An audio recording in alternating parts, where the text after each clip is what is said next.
When I was a kid, I was a huge fan of Scooby-Doo. Honestly, I still am. I remember back then, I would always tell my mom, boy, wouldn't it be so cool if they made a Lego Scooby-Doo game? And no, that single level in Lego Dimensions does not count. My dream never came true. However, as I got older, I realized that I basically did get a Lego Scooby-Doo game. Scooby-Doo First Frights for the PS2 was a game where you'd play as the gang in their younger years as they solved various mysteries. But the gameplay is literally just like a Lego game. In each level, you can swap between two members of the gang to play as. Each character has their own unique abilities, such as grappling, climbing, or strength. You can break objects to collect Scooby snacks, and at the end of each level, there will be a meter showing you how many you collected. After you beat a level, you can unlock a free play mode where you can swap between all of the characters, put them in different costumes, and even play as the enemies. There's a co-op option where you can play with your friends. This is literally Lego Scooby-Doo minus the Lego. And I want to tell you all about it today because this game is actually pretty goofy. It has stupid looking enemies, silly plot points, and a massive oversight that lets you solve all of the mysteries in the game within a second. And listen, there is no one more qualified to tell you about First Frights than me. I can't even guess how many hours I spent playing this game as a kid, but it was a lot. I played it all the time, to the point where I learned about random glitches and weird things you can make the characters do. When other people review this game, they're like, oh, it's a cute, fun little game, but it's not anything special. No, this game is an absolute delight. Okay, trust me. I know, 10-year-old Morgan may not have had any friends, but she did have Scooby-Doo First Frights. Oh my god, that line came out so much more sad than I thought it would. I'm fine now, guys, I swear, okay? 10 was just a little bit of a rough year. Anyway, today I'm going to tell you about the goofy but charming game that has been referred to as the unofficial Lego Scooby-Doo. But first, the disclaimer. Please do not take this video as a serious review. In these videos, I focus more on the story than the gameplay, as that is what I find most interesting. So if you're looking for a super in-depth review that goes into the gameplay and things like that, this is not the video for you. We're just here to have some fun. Alright, disclaimer over, let's talk about First Frights. So the game opens with a song that goes so hard.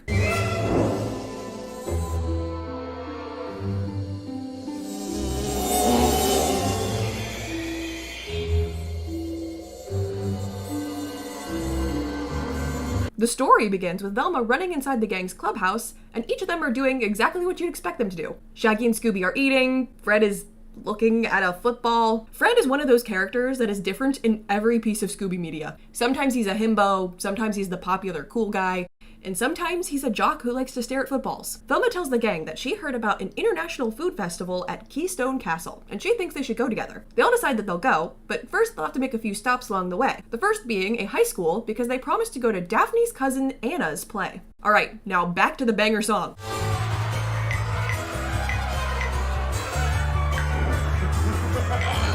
So from here on out, the game is split into 4 episodes. Each one takes place at a different location and has a mystery to solve. The first episode is at Anna's high school. A phantom is haunting the school's theater and ruining their play. When the gang arrives, Shaggy and Scooby split off from the rest to go find food, but instead they run into Anna, who tells them about the phantom. Shaggy and Scooby inform the others about the phantom via walkie-talkies. Oh, and like, watch out for the phantom. Fred!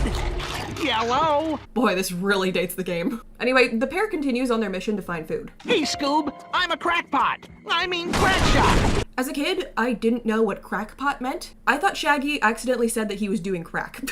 Then Scooby smells food through a vent and abandons Shaggy to chase after it. Meanwhile, Fred and Velma, I know, odd pairing, run into Coach Hayes, the school's coach. He complains about how his star athlete is also in the play. Then they randomly get attacked by a swarm of skeletons. Looks like someone has a bone to pick with us. Well, clearly they're not too bothered by it. Meanwhile, Scooby runs into Daphne, who's just on the roof for some reason. They run into these goofy musketeer monsters. Whoa, run! What? Scooby-Doo, I thought you were brave. You know, just because you're brave doesn't mean you can't be startled by a horde of ghost musketeers jumping out at you. They make their way through the school until eventually they run into a bunch of witches. Anna, when you told us about the phantom, you failed to mention that the school is also being haunted by skeletons, musketeers, and witches. Scooby meets up with Shaggy, only for them to immediately get chased by the phantom. Each of the episodes has a chase level, which I think is pretty neat, though it did really stress me out as a kid.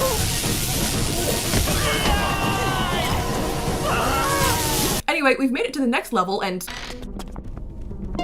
why is Fred dressed like a football player? Yeah, so remember how I said this game has costumes with different abilities that you can use in the free play mode of the levels? Well, the game lets you test them out in story mode, so sometimes you'll start a level and, oh, Scooby is an opera singer. Fred and Daphne run into the drama teacher, Miss Hilkin. They ask her some questions when they suddenly hear the Phantom laugh in the distance, and Miss Hilkin mysteriously disappears. Now it's time for the boss fight, where the Phantom sings at you the whole time. Come on, kid, now just go home. What are you doing here alone? I am going to call your parents on the phone. That's right. Don't you think they'll get a fright when they hear you're out at night and not tucked into your bed tight? Yeah, that's totally not gonna get old. The Phantom has been defeated, and now the game lets you guess who you think the bad guy is. The correct answer is Coach Hayes. Now, let's rewind for a second. I want you to really look at this screen and take note of where Coach Hayes is on it. Now keep that in the back of your mind, okay? We're gonna be discussing that later. Anyway, the coach did it so that his star athlete that's in the play would abandon the show. Okay, but what about the skeletons and the musketeers and the witches? What was the deal with them? We'll never know the answer because now it's time for episode 2. And this was my favorite episode as a kid. I played these levels far too much. We're headed to an amusement park haunted by a giant robot. The gang initially heads to the park so that Shaggy and Scooby can practice their eating for the food festival, but of course, they get dragged into the mystery instead. However, that doesn't stop the duo from once again splitting off from the others to look for food anyway. But for some reason, they start looking in the sewer? There had to be a better way into the park, guys. Then they run into some extremely creepy dolls.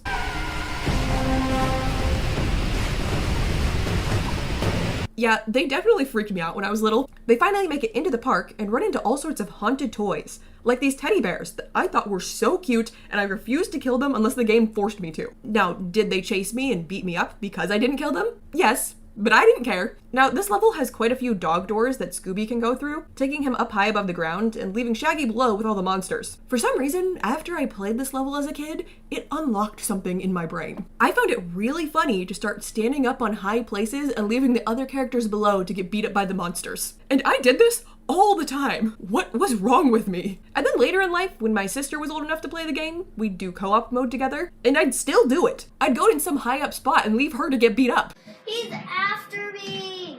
Help! Help, Scooby! Scooby! Help! Okay, looking back at that video, it is kind of funny. Moving on, Shaggy and Scooby run into a security guard who tells them to look for clues in the park's haunted house attraction. In the next level, Velma and Daphne head there together. Velma, we've been on every ride in the place and we haven't found anything we need. The costumes are so jarring. On their way there, they run into a kid named Numbers. He's like, "Hey, I make gadgets," and then he leaves. Thanks, Numbers. They make it to the haunted house and run into a terrifying new enemy.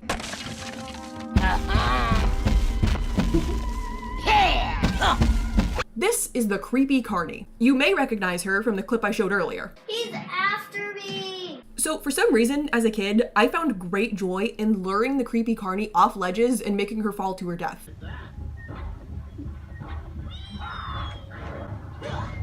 And I would do this as often as I could. Again, what was wrong with me? Later on, Fred and Daphne run into this weirdo. Tim Toiler, that's the name.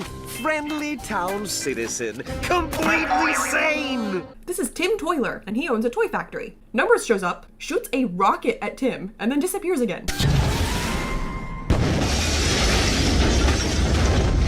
What a violent little boy. Though, maybe I can't judge him too much. Is now a bad time to mention that I found a way to make Fred repeatedly jump to his death?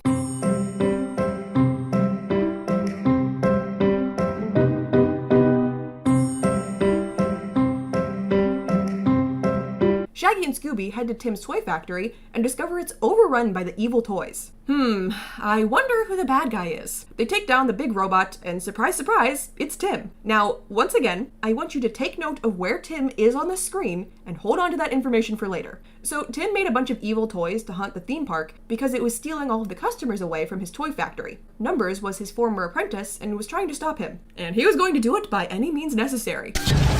Well, at least we got an explanation for all the random other monsters in this one. But spoiler alert, they don't have an explanation for them in the other episodes. In episode 3, the gang heads to a town by the sea. I don't really know why they stop here. The most explanation we get is Shaggy and Scooby going, "Oh boy, seafood." The town is abandoned and they get attacked by evil crabs, so they decide to investigate. Fred and Daphne run into Captain Bluebeard, who explains that the town is empty because everyone is afraid of the Big One, a sea creature terrorizing the town. They also meet Seth. Welcome to what's left of Rocky Bay. Hi. So Daphne thinking that Seth is cute made me immediately suspicious of him. You can't just give Fred a romantic rival. He has to be eliminated. After that, they run into the dumbest looking enemy in the game that makes the dumbest noises.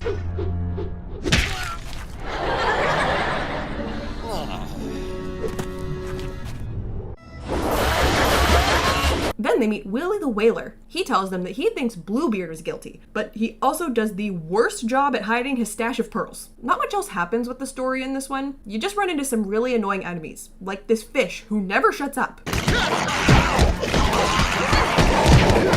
And this diver that takes 1,000,000 hits to kill.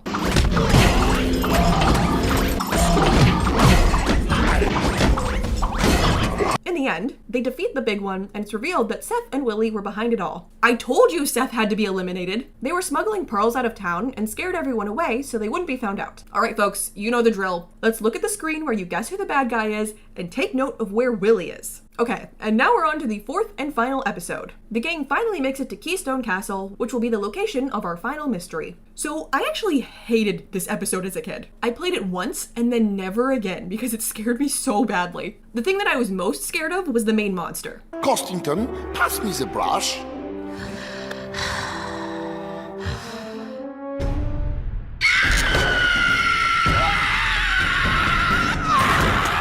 You can make fun of little me all you want for being afraid of a Scooby-Doo video game monster, but honestly, I get why I was afraid. That was kind of terrifying. So the gang arrives for the food festival, but when they realize the place is deserted, they decide to investigate. This is when the game makes you fight a bunch of spiders. I have horrible arachnophobia. This only deepened my fear of this episode. They make it to the castle and meet Costington, the butler. He tells them that the castle is cursed, and if they want to hear more details, they should talk to the Baron. On their way to meet the Baron, they run into his obnoxious sister, Azarni. My slippers have lost their fluffiness. Fluff them! When they meet the Baron, he tells them that long ago, his ancestor, Lady Azarni, was thrown into the dungeon by her evil brother. She began to practice black magic and vowed to return in the afterlife and seek revenge. So we're dealing with a ghost named Lady Azarni, and the Baron's sister's name is Azarni. Gee, I wonder who did it. They really couldn't have given the sister another name to make it a little bit more of a challenge? The Baron suggests that they get help from the castle huntsman in the woods. I don't really know what he's gonna do to help. It's not like he can just shoot the ghost, but whatever. Shaggy and Scooby find the huntsman, but he's busy hunting werewolves. And now we've made it to the third and final thing that made this episode so scary to me. I hated the werewolves. I really don't know why they scared me so much. Maybe it's how they tower over you. Maybe it's the fact that they can destroy you in one hit. Whatever the reason,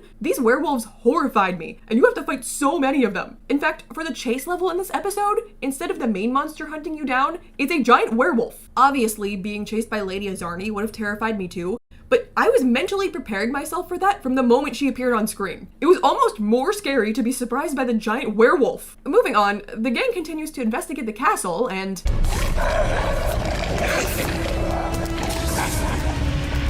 That's it. I'm leaving. The Baron is on his own. After making your way through the werewolf-infested castle, it's finally time for the boss fight, where Lady Azarni grows in size and creates a portal that spits out werewolves. It's a wonder I didn't die of fright back then. This episode was my worst nightmare. Lady Azarni is defeated, the castle is destroyed, and it's time to figure out who the bad guy is. To no one's surprise, it's Azarni. Now, for the final time, look at where Azarni is on the screen. Are you finally ready to find out why I've been telling you to remember where the bad guy is on the screen? Okay, so as you can see, Azarni is standing in the middle. Where are the other villains standing?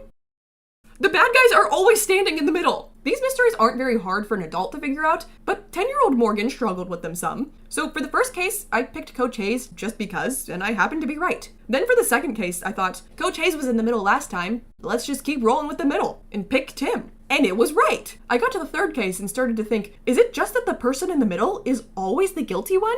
I picked Willie. It was right. And then finally, in episode 4, I was like, surely, there's no way the bad guy is the one in the middle again. The bad guy was the one in the middle again. I can't believe they did this. They put the villain in the same spot every time, and even a 10-year-old noticed and figured it out. Who designed this? I want to have a talk. Ugh, whatever, let's just finish the episode. And your sister would want you gone so she could have the gold all for herself. Yeah, how did your sister do that stuff with the lightning and the magic and the getting bigger? I beg your pardon, but what sister? I don't have a sister. Yes, you do. Lady Azarni. She lives in the castle with you. Nobody lives in Keystone Castle but me and the servants. And I am an only child. This was the absolute worst ending for a little girl terrified of Lady Azarni. What do you mean she's real? You can't just do that to me. Well, anyway, that's going to do it for Scooby-Doo First Frights. A silly little game with lots of charm, enjoyable Lego-like gameplay, and endless hours of fun for a neurodivergent child that loves Scooby-Doo. I hope you enjoyed my little anecdotes throughout this video. This was such a fun trip down memory lane because this game was just such a huge part of my childhood and will always have a special place in my heart. A lot of people just see it as the Scooby-Doo game that's kind of like a Lego game, and that's all there is to it, nothing special. But it's special to me. Honestly, from the moment I started making these types of videos, I knew that I had to do one on First Frights someday. Did any of you play it? Let me know in the comments below. Also let me know if there are other games, movies, media, etc. that you want me to make a video on. If you enjoyed the video, like and subscribe to see more content from me. Thank you guys so much for watching, and I will see you in my next video. Bye! Help! Help, Scooby! Scooby!